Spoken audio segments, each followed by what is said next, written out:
Hello beautiful souls, I am Awakened Soul, and today I want to review the Wyckoff pattern. The Wyckoff pattern is one of the most important patterns you could learn to play the game. So let's go ahead and begin. Within the Wyckoff pattern, a easy way to remember is that you're going to have an H, you're going to have a ripsaw, accumulation, and then trend. Okay, so write it down.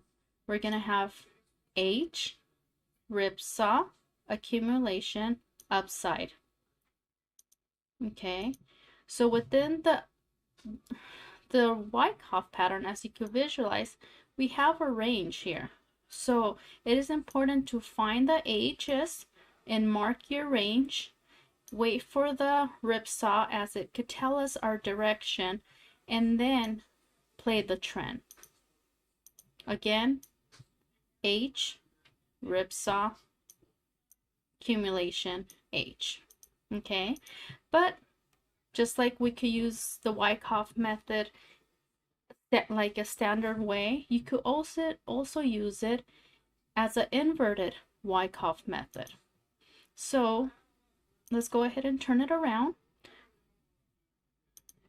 and you're gonna notice a upside down H, ripsaw, accumulation, down. Write it down. Upside down H, ripsaw, accumulation, down. And just like we could use it inverted, we could use it backwards too. Just like here. We could have an upside down trend with an accumulation phase and then a ripsaw. Then you'll notice the H, upside down H. Okay? Again, you'll have upside, accumulation, ripsaw, backwards H, then downtrend. Okay, let's go back to the regular Wyckoff pattern. Here, right, we have down movement, making that H, ripsaw, accumulation, and trend. So just like you could visualize it here, you're also going to notice it backwards as a downtrend, accumulation, ripsaw, and then the H going up. So it is critical to understand or to find the H's. Really, really important to find those H's. And backwards, inverted, upside down H's will help you find the trend. Okay, so now that you understand that H's are important, right? Just look for those H's. Let's go to the ripsaw. So within a Wyckoff pattern, you're gonna find a range. Okay, so give me erase this. Yes. So this is from AR to SC. We have this range. This range is gonna help us determine where our trend is going based on the ripsaw. So once you have a trend down and you see it accumulating or making the H, you're gonna mark your range. Once you know you mark your range, the ripsaw will go up, down, meaning that trend will be up. So it's called direction, fake out, direction. Write it down. Direction, fake out, direction. Okay, so let's say we have that H and we have the ripsaw coming down first. Ripsaw up for the fake out. That means our direction's gonna go down because the ripsaw came down first, faked us up to the upside, and then that means our direction is to the downside. So if we have a basic Wyckoff pattern coming down, making the H, we have a ripsaw up, down, accumulation. Guess where the trend is going? It's going up because the ripsaw gave us the direction. And that works again if we make it upside down, right? If we have it upside down, we have an H, right? Wait for the ripsaw, because if the ripsaw goes up first, fake us down, that means our direction is up. Yes, beautiful. So if you see that upside down H, and then you see the ripsaw coming down, up, guess where price action is coming? Down. It's amazing. It's a code. It's beautiful.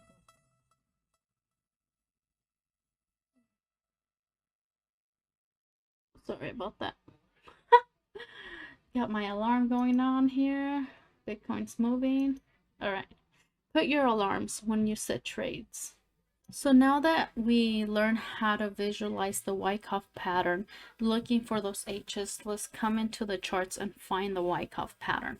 But before we start, I want you to understand that the charts are made out of a cycle that repeats. Within that cycle, we're always going to have trend, contraction, trend, contraction, trend, contraction, trend, contraction, trend up, contraction. And within every contraction phase, you're going to have a pattern. Sometimes it's going to be the Wyckoff. Sometimes you're going to have diamond, falling wedge, rising wedge, flag patterns or whatnot, right? So within the 4-hour contraction phase here, we're going to have multiple contraction phases. So let me just lighten this up. So this whole area in the 4-hour is considered a contraction phase. Within this contraction phase, we could see a consolidation here. We could see a trend up, consolidation here, trend down, consolidation here, trend up, consolidation here, trend down, consolidation here, trend down, consolidation here, right? So within the 4 hours, we could visualize 6 more consolidation areas. So let's go ahead and focus on each one. Let's go to the 30 minutes. I think 30 minutes is good to find. So let's just visualize it. Let's look at it. Let's see what we see here. So we have a trend up, and then we have, so first thing, what are you going to look for is you're going to set the range, right? We came up, so this would be our high. This is our low. So this is our range, right? So what's the rule? The first fake out is our direction. So we had a couple of fake outs here, right? And guess where the charts went? Up. So in this case, we didn't have a fake to the downside. And it's fine, right? But the way I would visualize it, I'm trying to, and sometimes, you know, flip the chart, inverted scale, right? Down, up, down. So here, you could kind of sort of visualize it. And let me see if I could draw it for you. So we have like an H here, then we came down, up, so direction will be down. So let's turn it around. Okay, so let's draw it again. So we had an upside movement. You have your H, you ripsaw up first, came down, so our direction is up. See how the wicks came out of the range? It shows us the direction. Okay, so let's look at this contraction phase. So once you have a trend up, you're gonna set your range, right? Your range gonna go from the high to the low, right? So it went up. This was your low. You can see a wick here. So the trend was up. This is your low. This is your high. So this is our range. And it's interesting how it slightly came off the range right here with this wick, right? And then it made a hot mess here, wicking up. But in the end of the day, what happened? It showed us the trend coming down.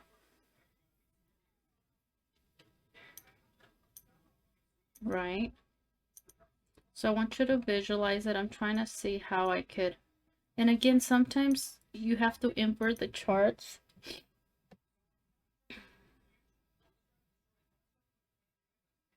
This looks like a V here.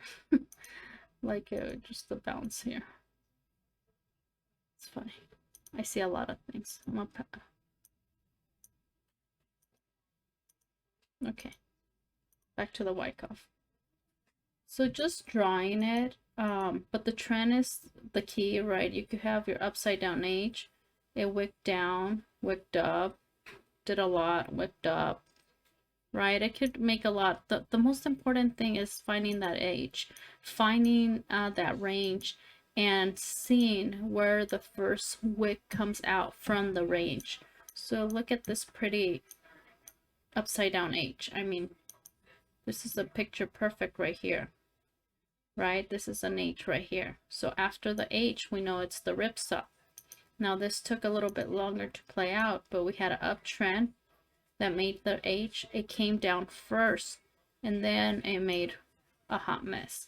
But the point is that it came down first, and ultimately the trend ended up coming down. That's the point. So if you look at this contraction phase, right, it came down. Mark your range. So this is the low. See how it came all the way down. So this is your high, because this is where the range is. What happened here? It wicked up first, wicked down as a fake out, and ultimately our direction was up. Crazy, right? So let's draw it here. It came down. You can see the H here.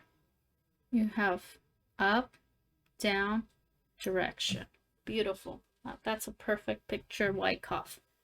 See how that goes? Let's move on to this contraction area. Okay, so this contraction area was really hard to chart. I remember this contraction area.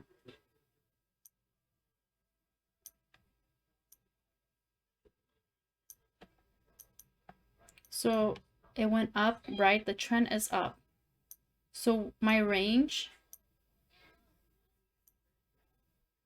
could have been from here to the high. Came down. I'm trying to understand this. And sometimes it's not as easy as you think trying to find them, right? But it's key. It's so key, because if you get lucky and you're looking at a contraction phase, this one's more difficult.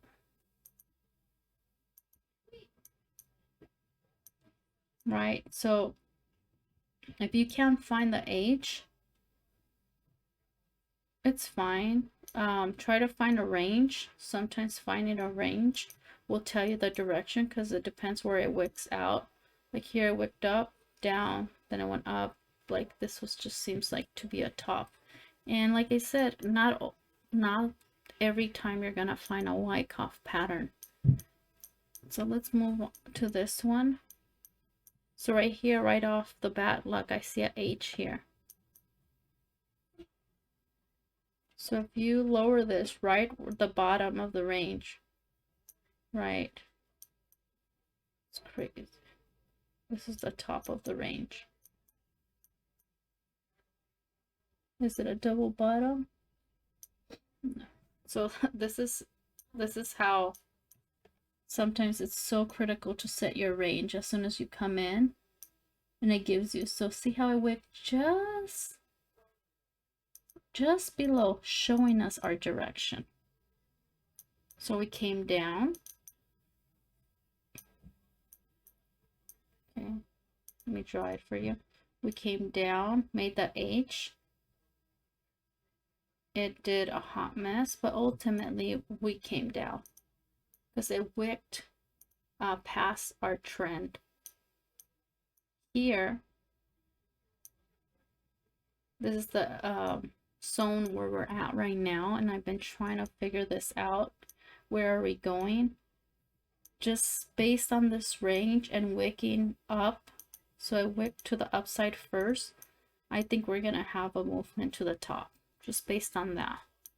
And that's how I use it. Of course I do my TA, right? Of course I do all my trend lines, but it's just a way you could use the Wyckoff pattern when you're charting, when you're playing the game. So let's focus on this zone right here. So even within the 1 hour, right? Those were all 1 hour consolidation areas. So if you go into the 15 minutes, right, you could visualize like small little place, like right here. Let me draw it to you. You have uptrend H, right? Then you had a huge ripside to the upside, down, consolidation.